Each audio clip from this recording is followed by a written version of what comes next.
Sun Tzu.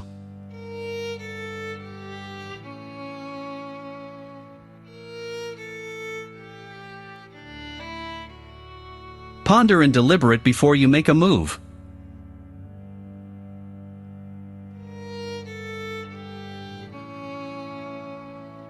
Those skilled at making the enemy move do so by creating a situation to which he must conform. They entice him with something he is certain to take, and with lures of ostensible profit they await him in strength.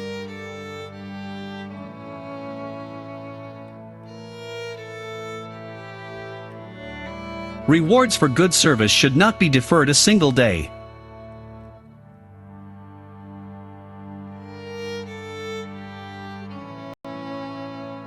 In the midst of chaos, there is also opportunity.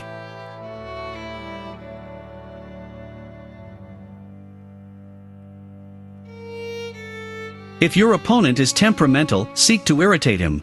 Pretend to be weak, that he may grow arrogant. If he is taking his ease, give him no rest. If his forces are united, separate them. If sovereign and subject are in accord, put division between them. Attack him where he is unprepared, appear where you are not expected.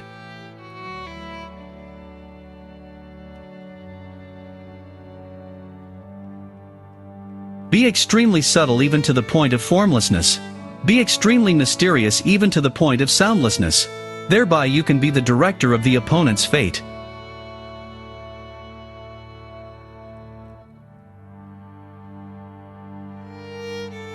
The opportunity of defeating the enemy is provided by the enemy himself.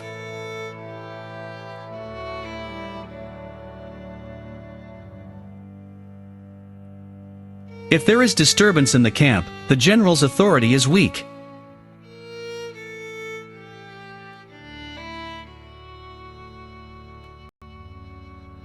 If soldiers are punished before they have grown attached to you, they will not prove submissive, and, unless submissive, then will be practically useless. If, when the soldiers have become attached to you, punishments are not enforced, they will still be unless.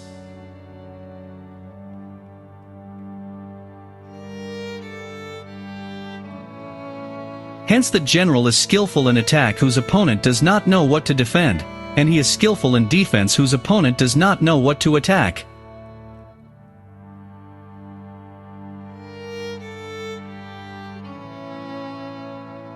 The skillful tactician may be likened to the shuaijian. Now the shuaijian is a snake that is found in the Chang Mountains. Strike at its head, and you will be attacked by its tail. Strike at its tail, and you will be attacked by its head. Strike at its middle, and you will be attacked by head and tail both.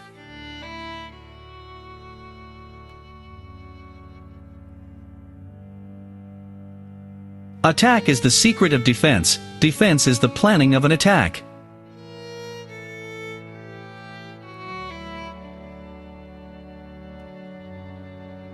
So in war, the way is to avoid what is strong, and strike at what is weak.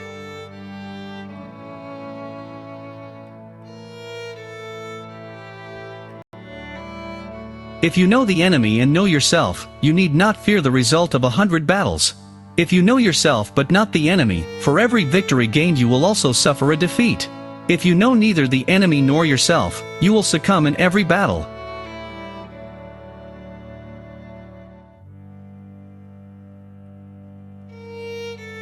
Move not unless you see an advantage. Use not your troops unless there is something to be gained. Fight not unless the position is critical.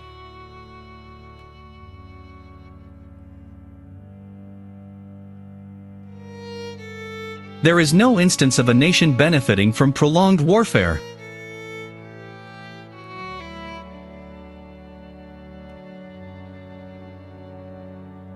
The worst calamities that befall an army arise from hesitation.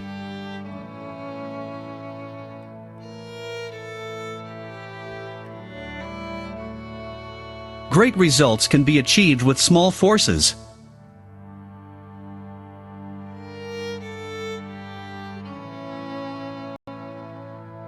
Anger may in time change to gladness, vexation may be succeeded by content. But a kingdom that has once been destroyed can never come again into being, nor can the dead ever be brought back to life.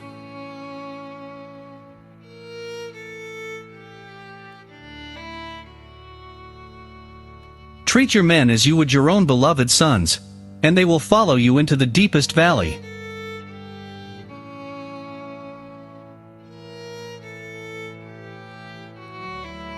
For knowledge cannot be gotten from ghosts and spirits, cannot be had by analogy, cannot be found out by calculation. It must be obtained from people who know the conditions of the enemy.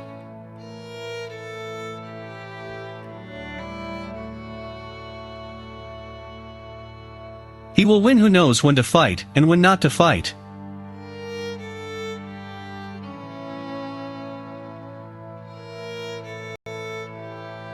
When the enemy is relaxed, make them toil. When full, starve them. When settled, make them move.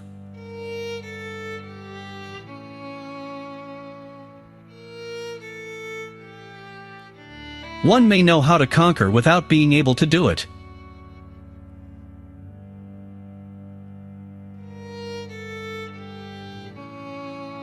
Begin by seizing something which your opponent holds dear, then he will be amenable to your will.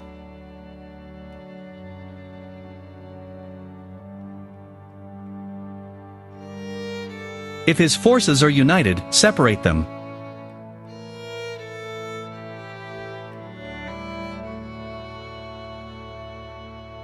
One mark of a great soldier is that he fight on his own terms or fights not at all.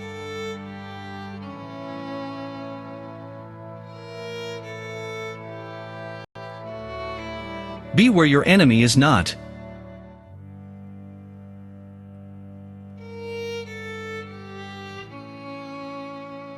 If quick, I survive. If not quick, I am lost. This is death.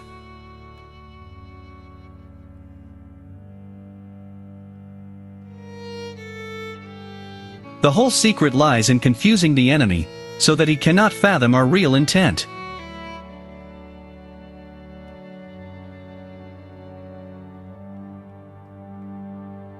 To fight and conquer in all our battles is not supreme excellence.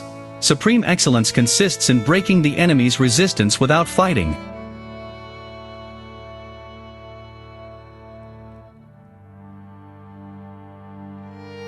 Even the finest sword plunged into salt water will eventually rust.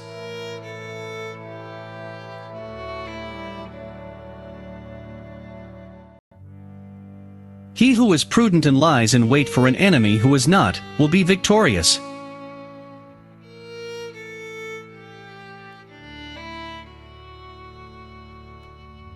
Wheels of justice grind slow but grind fine.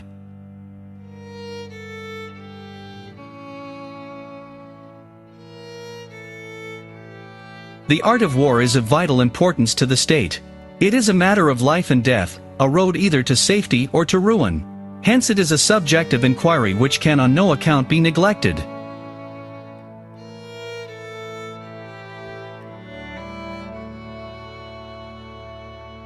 The general who advances without coveting fame and retreats without fearing disgrace, whose only thought is to protect his country and do good service for his sovereign, is the jewel of the kingdom.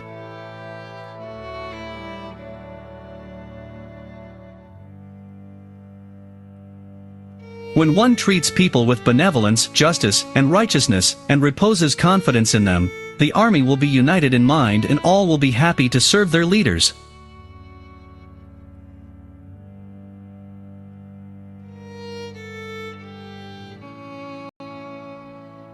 Build your opponent a golden bridge to retreat across.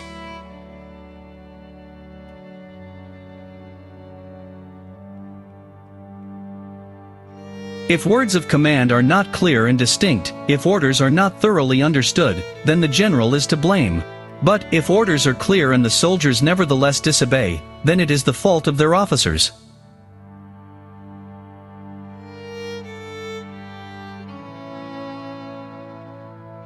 Plan for what it is difficult while it is easy, do what is great while it is small.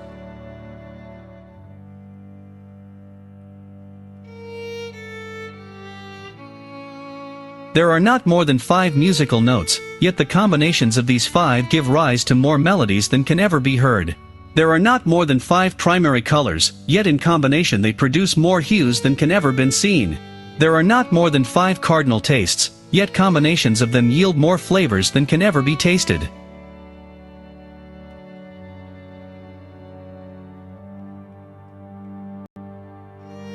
Thus the expert in battle moves the enemy, and is not moved by him.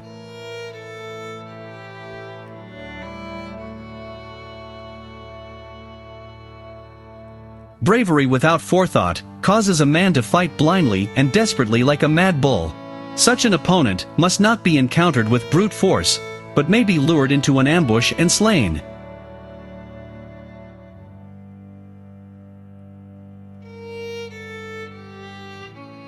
Who wishes to fight must first count the cost.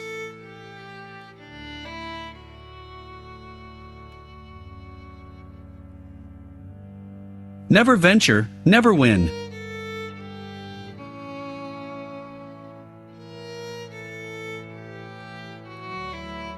Appear weak when you are strong, and strong when you are weak.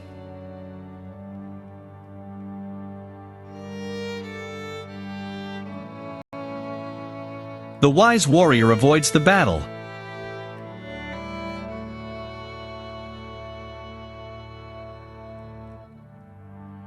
We cannot enter into alliances until we are acquainted with the designs of our neighbors.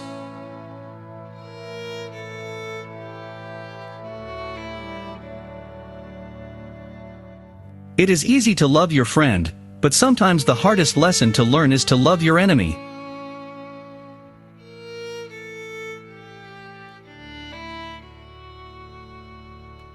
Let your plans be dark and impenetrable as night, and when you move, fall like a thunderbolt.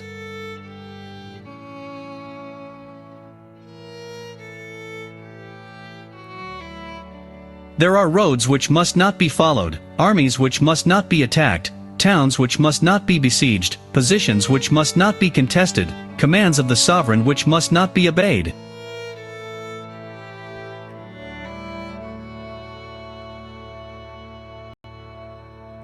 If the mind is willing, the flesh could go on and on without many things.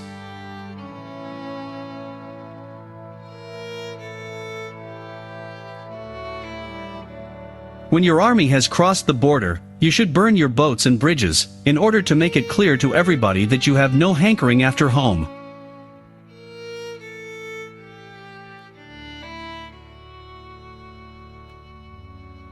Who does not know the evils of war cannot appreciate its benefits.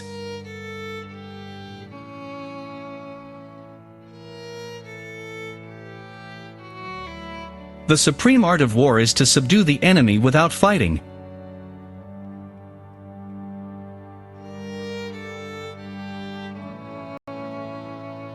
Do not swallow bait offered by the enemy. Do not interfere with an army that is returning home.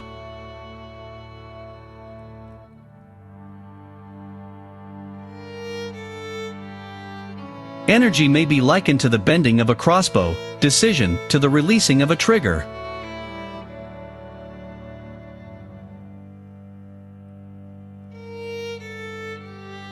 It is only the enlightened ruler and the wise general who will use the highest intelligence of the army for the purposes of spying, and thereby they achieve great results.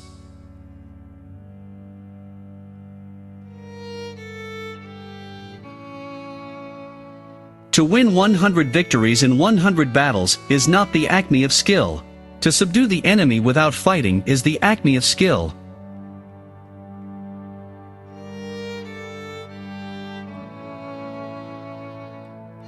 What the ancients called a clever fighter is one who not only wins, but excels in winning with ease.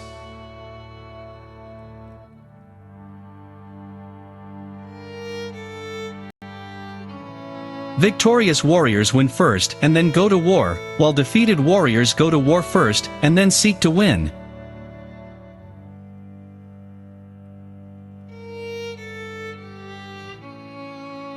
Thanks for watching.